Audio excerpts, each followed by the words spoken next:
गंगा को हम भारत से हटा लें तो भारत को भारत कहना मुश्किल हो जाए। सब बचा रहे, गंगा हट जाए, भारत को भारत कहना मुश्किल हो जाए। गंगा को हम हटा लें तो भारत का सारा साहित्य अधूरा पड़ जाए। गंगा को हम हटा लें तो भारत के न मालूम कितने ऋषियों के नाम खो जाएं। गंगा को हम हटा लें तो हमारा तीर्थ ही खो जाए, हमारे सारी तीर्थ की भावना खो जाए। गंगा के साथ भारत के प्राण बड़े पुराने दिनों से कमिटेड हैं, बड़े गहरे में जुड़े हैं।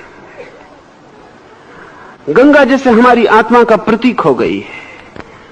मुल्क की भी अगर कोई आत्मा होती और उसके प्रतीक होते हो तो गंगा ही हमारा प्रतीक है।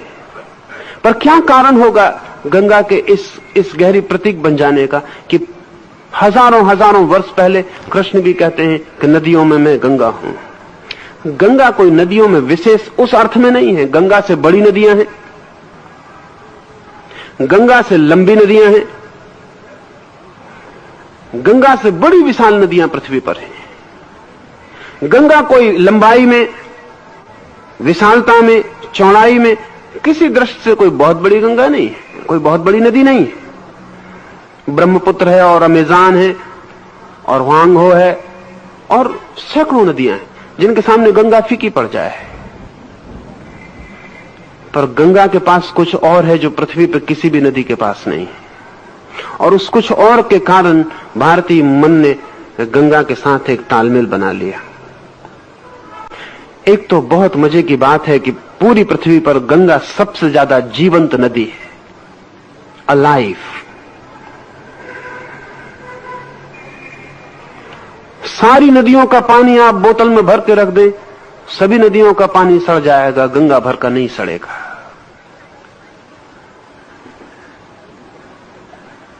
केमिकली गंगा बहुत विशिष्ट है। उसका पानी डिटेरिएट नहीं होता, सड़ता नहीं है, वर्षों रखा रहे। बंद बोतल में भी वो अपनी पवित्रता और अपनी स्वच्छता कायम रखता है।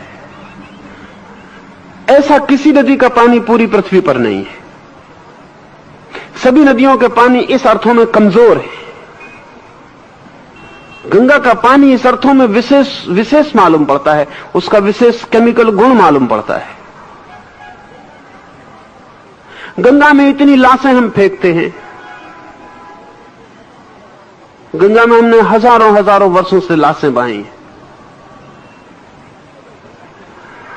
अकेले गंगा के पानी में सब कुछ लीन हो जाता है, हड्डी भी। दुनिया की किसी नदी में वैसी क्षमता नहीं।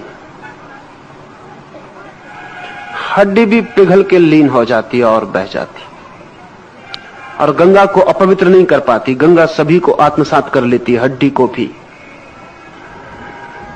कोई भी दूसरे पानी में लाश को हम डालेंगे, पानी सड़ेगा। पानी कमजोर और लाश मजबूत पड़ती है। गंगा में लाश को हम डालते हैं, लाश ही बिखर जाती है, मिल जाती है अपने तत्वों में। गंगा अछूती बहती रहती, उस पर कोई प्रभाव नहीं पड़ता। गंगा के पानी की बड़ी केमिकल परीक्षाएं हुई हैं, वैज्ञानिक, और अब तो यह वैज्ञानिक रूप से सिद्ध हो गया कि उसका पानी असाधारण है। ये क्यों है असाधारण, ये भी थोड़ी हैरानी की बात है, क्योंकि गंगा जहां से निकलती है वहां से बहुत नदियां निकलती। गंगा जिन पहाड़ों से गुजरती वहां से कई नदियां गुजरती। तो गंगा में जो खनिज और जो तत्व मिलते हैं वो और नदियों में भी मिलते हैं। फिर गंगा में कोई गंगा का ही पानी तो नहीं होता, गंगोत्री से तो बहुत छोटी सी धारा निकलती, फिर और तो सब दूसरी नदियों का पानी ही गंगा में आता है। विराट धारा तो दूसरे नदियों की पानी की ही होती है। लेकिन ये बड़े मजे की बात है कि जो नदी गंगा में नहीं मिली उस वक्त उसके पानी का गुणधर्म और होता है, और गंगा में मिल जाने के बाद उसी पानी का गुणधर्म और हो जाता है।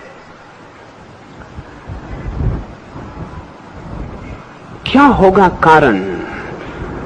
केमिकली तो कुछ पता नहीं चल पाता, वैज्ञानिक रूप से इतना तो पता चलता है कि विशेषता है और उसके पानी में खनिज और केमिकल्स का भेद है। विज्ञान इतना ही कह भी सकता है।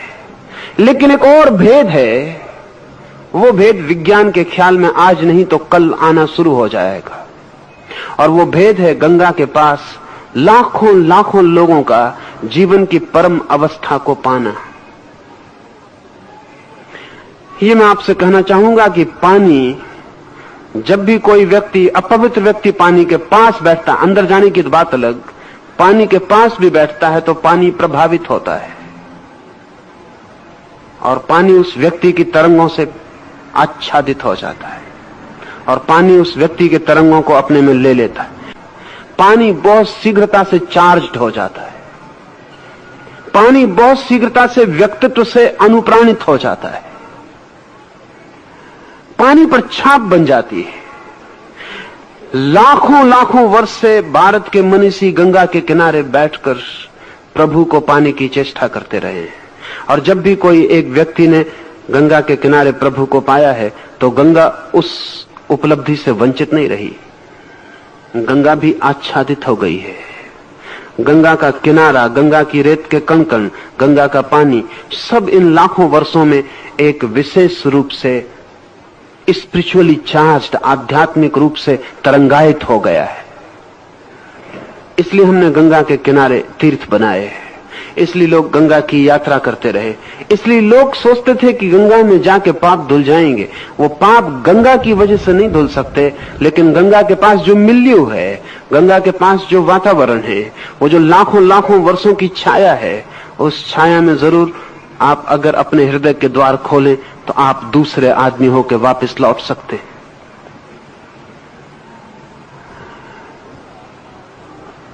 गंगा एक आध्यात्मिक यात्रा भी है, एक नदी ही नहीं। और इस तरह के बहुत से प्रयोग हुए। जैनों के 22 तीर्थंकर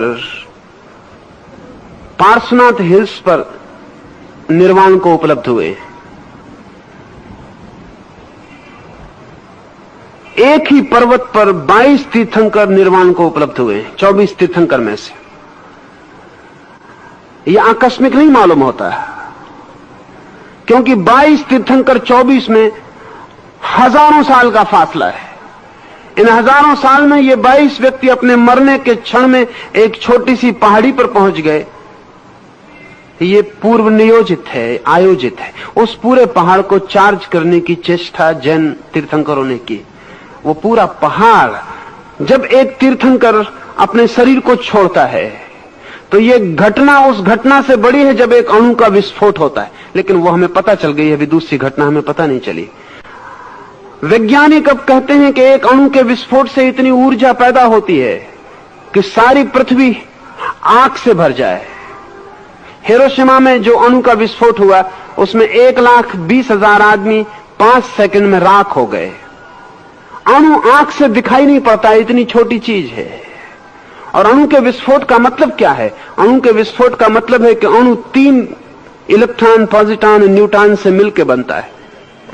उन तीनों को अलग कर दिया जाए तो जिस शक्ति के द्वारा वे तीनों जुड़े थे वो शक्ति रिलीज हो जाती, मुक्त हो जाती। वही शक्ति 1,20,000 आदमियों को 5 सेकंड में राख कर देती। एक छोटा सा अणु जो आंख से दिखाई नहीं पड़ता, अगर हम अणु को समझना चाहें तो अगर 1,00,000 अणुओं को एक के ऊपर एक रखें तो आपके बाल की मोटाई के बराबर होंगे।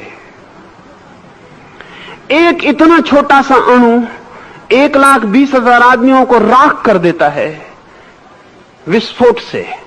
और जब एक तीर्थंकर की आत्मा उसके शरीर से छूटती है तो जो शक्ति आत्मा को, शरीर को बांधे हुए थी, वो रिलीज होती है पहली दफा। करोड़ों करोड़ों वर्ष में यह आदमी शरीर से बंधा रहा है। अब इसकी आत्मा सदा के लिए शरीर को छोड़ रही है। शरीर और इसको बांधने वाली जो शक्ति थी वो छूटेगी। वही शक्ति इस पहाड़ पर बिखर जाएगी। 22 तीर्थंकर जाकर उस पहाड़ को इलेक्ट्रिफाइड कर दिए। वो पहाड़ मैग्नेटिक हो गया।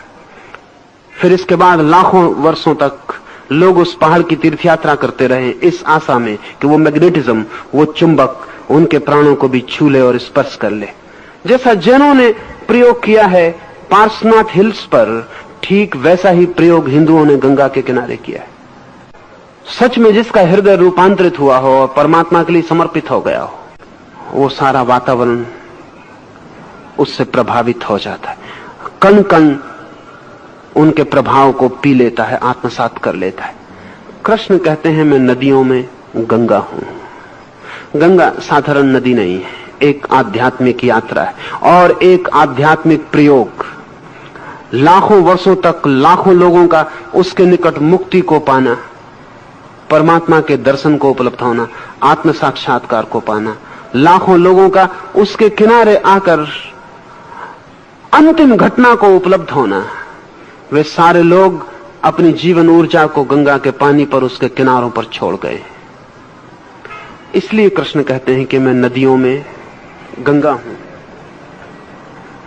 और हे अर्जुन, सृष्टियों का आदि, अंत और मध्य मैं ही हूं।